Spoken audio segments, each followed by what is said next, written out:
Application of demand and supply. The application of demand and supply is fundamental in economics and affects various aspects of business, finance, and policy making. Kapag po tumataas ang demand para sa isang produkto at nananatiling pare-pareho ang isang supply, dito daw po malamang na tumaas ang mga presyo. So kabaligtaran naman, kapag tumaas ang supply nang walang katumbas ng pagtaas ng demand, kadalasang bumababa ang mga presyo. Shift of the demand and supply curve.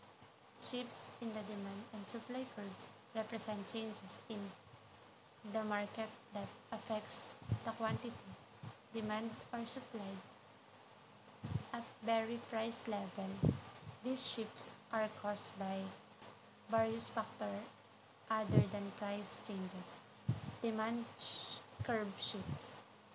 The demand curve shifts when there is a changes in any non-price determinant of demand, which can either increase or diverse the overall demand.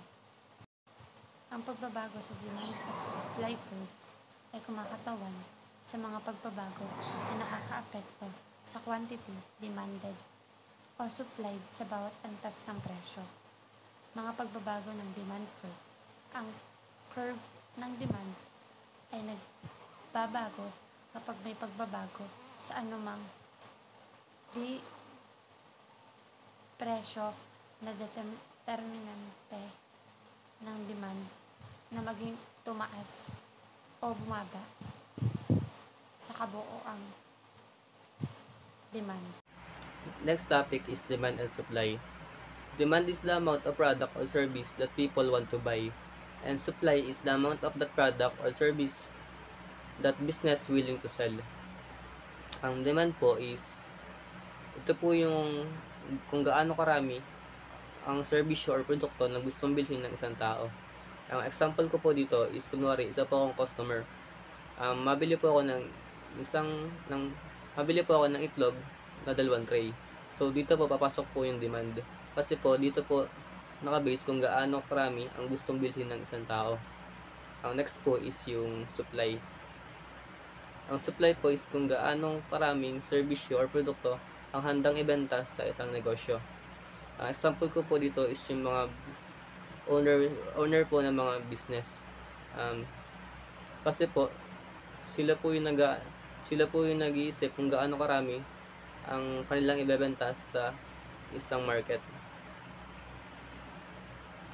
When demand is high and supply is low, prices go up. When demand is low and supply is high, prices go down. Dito po, kapag po yung demand po ay mataas at ang supply po is mababa, tumataas po ang presyo. At kung ang demand naman po ay mababa at ang supply po is mataas, ang presyo naman po ay bumababa. Ang balanse po sa pagitan po ng demand at supply ay natatakda po ng presyo at pagkakaroon po ng mga produkto sa isang market. Yun lang po.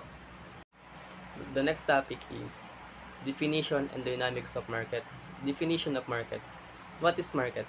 Market is a place or system where sellers and buyers interact to exchange their goods, services, and product. Ang market daw po isang establishment or pamilihan na kung saan ito po yung pag-exchange po ng kalakal, serbisyo at produkto sa pagitan po ng mga namimili at nagbebenta. Meron po tayong actual na pamimili. Ang example ko po dito is yung buyer po is napunta po sa pinakang market upang mag-avail po ng kanilang gustong bilhin. Kagaya nga po nun sa Calapan Market, yung mga buyer po is napunta po doon upang bumili po ng kanilang gustong kagamitan or mga ulam po. At mga different products po na gusto nila. Ang second naman po is yung online platform. Sa online platform po, ito po yung mga umuuso po ngayon na Shopee, Lazada po. Dito po sa online platform, kailangan po dito ng technology and yung mga data or wifi po para po ma-avail mo po yung gusto mong product na bilhin. Yung mga needs and wants po. Ang market daw po is nagiging sentro ng transaksyon ng negosyo, na kung saan dito po is natutugunan po ng ang mga pangangailangan po ng namimili. Ang next topic naman po is yung dynamics of market. Refers to how various factor influences the behavior of buyers and sellers. Sa dynamics of market naman po, ito po yung mga nagpapagalaw or nagpapabago sa loob po ng pamilihan. Ang first po dito is yung supply and demand.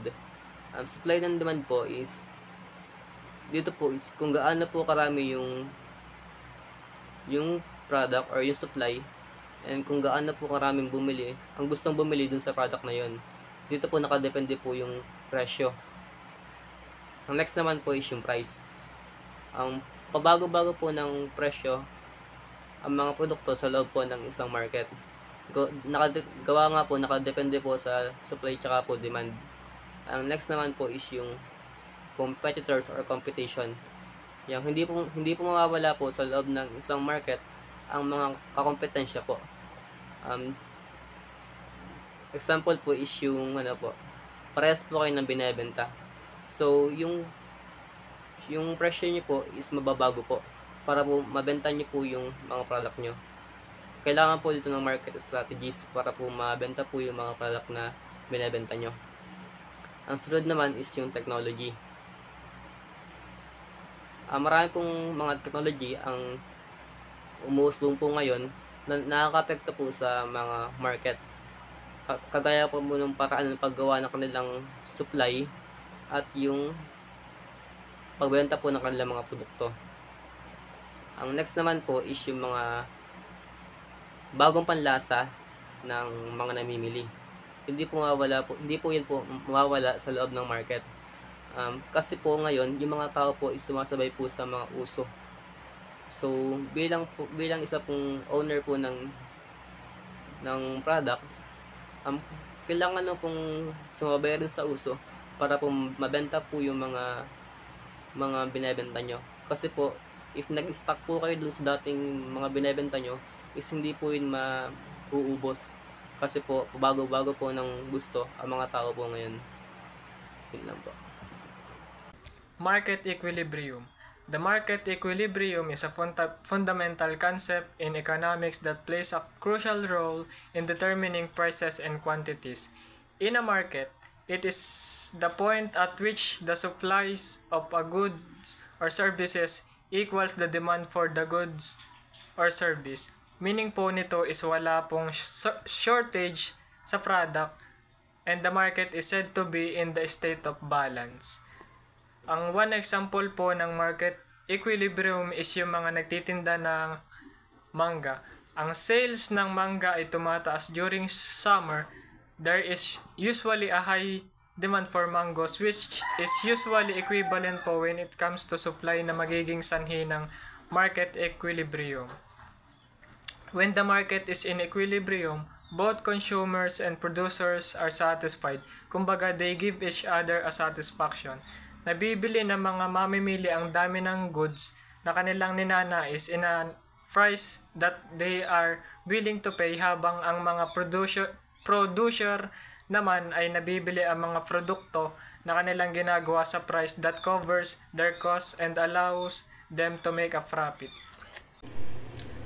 The law of demand states that all else being equal, as the price of a good or service increases, the quality demand of the good or service decreases, and the vice versa. This relationship is typically insulated by the downward sloping demand curve.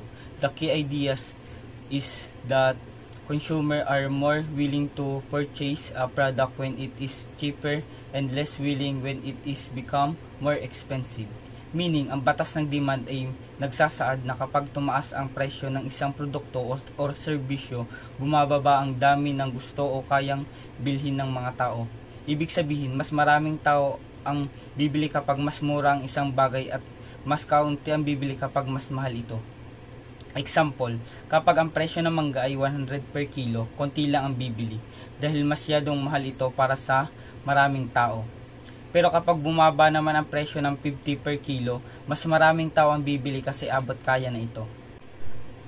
The law of supply states that all else being equal, as the price of good or service increase, the quality supplies or the good or service increase, and vice versa. This is represented by the upward sloping supply curve. The price is that producer are more included to supply more of the product when they can sell it at the higher price and less when the price is low. Meaning, ang batas ng supply naman ay nagsasaad na kapag mataas ang presyo ng isang produkto o serbisyo, tumataas din ang dami ng gusto o kayang i-produce ng isang negosyo. Ibig sabihin, mas maraming produkto ang kayang ibenta ng mga kumpanya kapag mataas ang presyo at mas kakaunti naman kung mababa ang presyo. For example, kung ang presyo ng mangga ay 100 per kilo, mas maraming magsasaka ang magtatanim at magbebenta ng mangga dahil mas mataas ang kikitain nila. Pero kapag bumaba naman ang presyo sa 50 per kilo, mas kakaunti ang magtatanim nito kasi kakaunti ang kanilang kikitain. Sa madaling salita, ang law of demand and supply ay nagpapakita ng relasyon ng presyo o dami ng bibilihin at dami ng ipoproduce. Kapag ang presyo ay mataas, mababa ang demand. Pero mataas ang supply. Kapag ang presyo ay mababa, mataas ang demand, pero mababa ang supply. Ganito ang balanse ng nangyayari sa market para matukoy kung magkano ang tamang presyo ng isang produkto. Definition and factors affecting demand and supplies. Demand and supply are fundamental concepts in economics that govern the interaction between consumer and producer in a market company. Demand refers to the quantity of goods or service that consumers are willing and able to purchase at a given price, while supply refers to the quantity of a good or service that producers are willing and able to offer for sale and at a given price. So here are the key factors affecting demand. Price of the good. One important factors affecting demand is the price of good. So, syempre, habang tumataas ang presyo ng isang goods, kadalasang mas kaunti ang binibili o bibili ng mga tao. At habang bumababa ang presyo, kadalasang bumibili ang mga tao ng higit o mas marami pa rito. Prices of related goods. The prices of related goods can also impact demands. For example is yung pagtaas ng presyo ng coffee. Possible na ang consumers ay mag-switch sa tea or milk tea as a substitute na maaring mag-decrease sa demand ng coffee. So next is the key factors that affect the supply. External factors kagaya ng natural disasters at weather condition.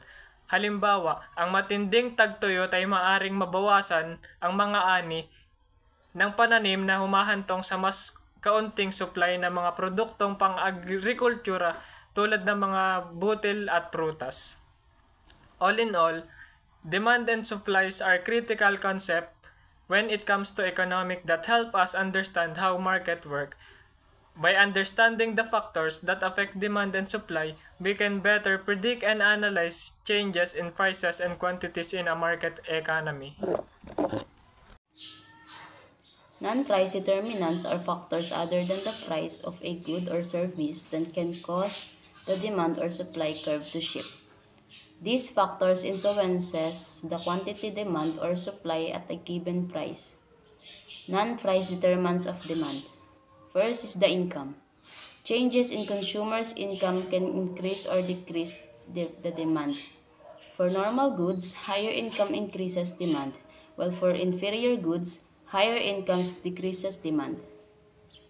Second is the taste and preferences. Changes in consumer preferences or trends can increase or decrease demand for certain goods or services. Prices of related goods. The third one is the substitutes. If the price of the substitute good rises, the demand for the related good increases. The fourth one is the complements. If the price of a complementary good rises, demand for the related good decreases. The fifth one is the expectations. Expectations about future prices, income, or product availability can influence current demand. For example, if the consumer expects prices to rise in the future, they might purchase more now. Number of buyers. An increase in the number of buyers increases demand, while a decrease in the number of buyers reduces demand. Demographics. Change in the demographic structure of a population can affect demand for certain goods and services. Non-price determinants of supply. The first one is cost of inputs. Change in the cost of production inputs, example given is labor, raw materials, affects supply. The higher input cost decreases supply, while lower input cost increases supply. The second one is technology. Advances in technology can increase supply by making production more efficient. The third one is the number of sellers. An increase in the number of sellers in the market increases supply. Number of sellers. An increase in the number of sellers in the market increases supply, while a decrease in the number of sellers reduces supply. Expectations.